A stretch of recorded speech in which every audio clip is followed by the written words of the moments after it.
All right, welcome back. Expansion of voting rights. All right, so we've talked about this in another context with civil rights. So again, similar concept here, how voting rights have expanded in the United States. So we have this term suffrage and franchise. They mean the same thing. They both mean the right to vote. So if you're talking about women gaining suffrage or gaining franchise, we're saying gaining the right to vote. All right, we know that there were some obstacles, especially for minorities to vote. One of these was the literacy test. The idea was that a person had to pass a reading test to be able to vote. Of course, this wasn't just an actual reading test.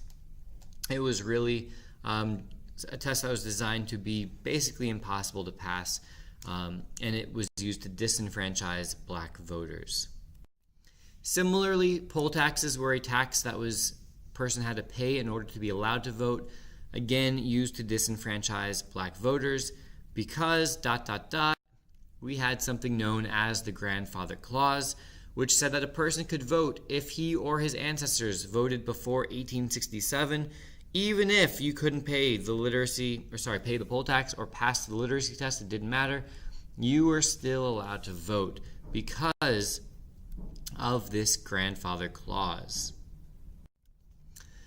Another obstacle to vote was the white primary. You had the idea that at this time the South was known as the one-party South.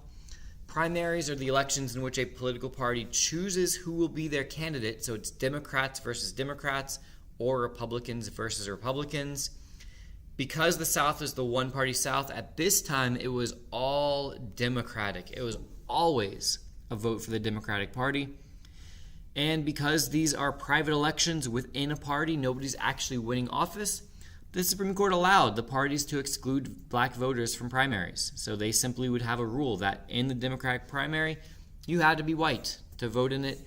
And since that was the only election that mattered, because the South was sending only Democrats to Congress and only voting for Democrats for president, it didn't really matter. If a black person actually managed to be able to vote in the general election, it was like, all right, fine, he's voting for somebody who's going to lose anyway. So they made sure that black people were totally excluded from voting in the primaries.